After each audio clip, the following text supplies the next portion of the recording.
সবুজ শ্যামলে ঘেরা প্রত্যন্ত অঞ্চল, পাখিদের কলরবে মুখরিত এই প্রত্যন্ত অঞ্চলের চারপাশ।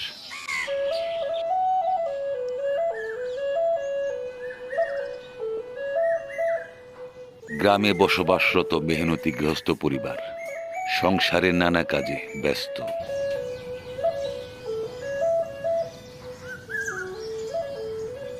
এই অঞ্চলের গৃহস্থ পরিবার গৃহস্থালির পাশাপাশি খুব যত্নের সাথে গবাদি পশু পালন করেন।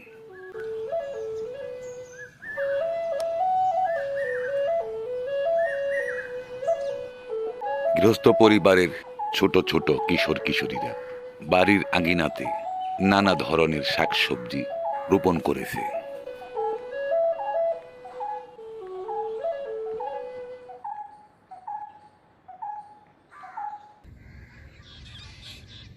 এখানে থাকা ছোট ছোট পুকুরগুলো থেকে মাছ ধরার জন্য কচুরিপানা পরিষ্কার করে দিচ্ছে জেলে ভাইয়েরা।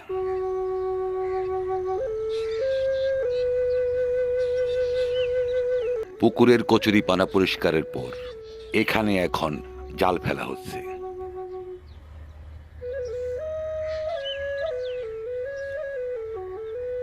এই জালকে বলা হয় তরফ জাল।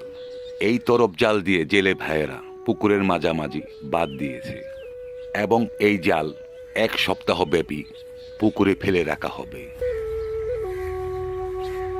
পুকুরের এই পাতা জাল প্রতিদিন একটু একটু করে তোলা হবে এবং সপ্তাহিক ব্যাপী এই পুকুর থেকে মাছ ধরা হবে।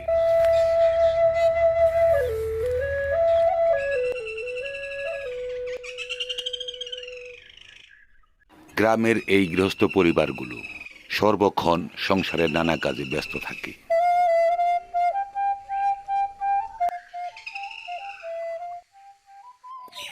মাঘের শীতের সকাল, ঘন কুয়াশায় ছেয়ে আছে চারপাশ। এই কনকনে শীতের সকালে পুকুর থেকে জাল তোলার প্রস্তুতি নিচ্ছে জেলে ভাইয়েরা।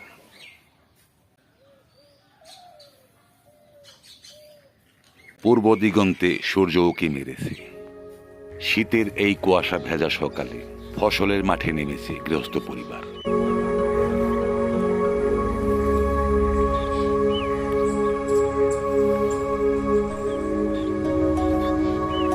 জেলে ভাইদের পাতা জাল মাছ ধরতে সাত সকালেই পুকুর থেকে তোলা হচ্ছে।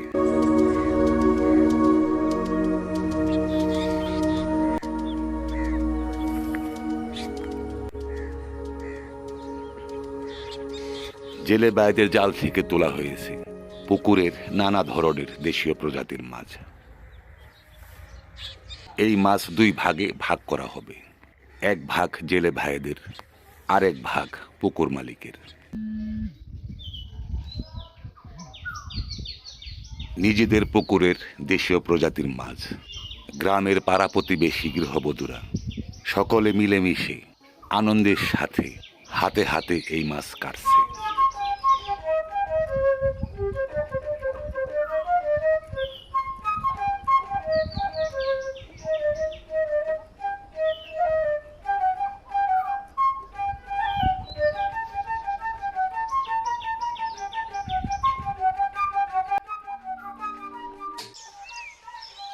পুকুর থেকে জেলে ভাইয়েরা মাছ ধরার পর আবার নতুনভাবে পরিষ্কার করে জাল ফেলা হচ্ছে।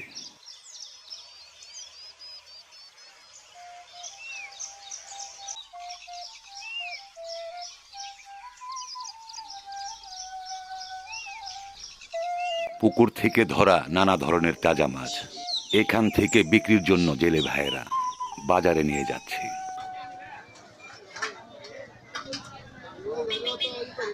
আর এই সব দেশীয় প্রজাতির মাছ এই প্রত্যন্ত অঞ্চলের বাজারগুলোতে চড়া মূল্যে বিক্রি করছে জেলে ভাইয়েরা। আপনারা দেখলেন গ্রামে বসবাসরত মেহনতি মানুষদের জীবন জীবিকার চিত্র।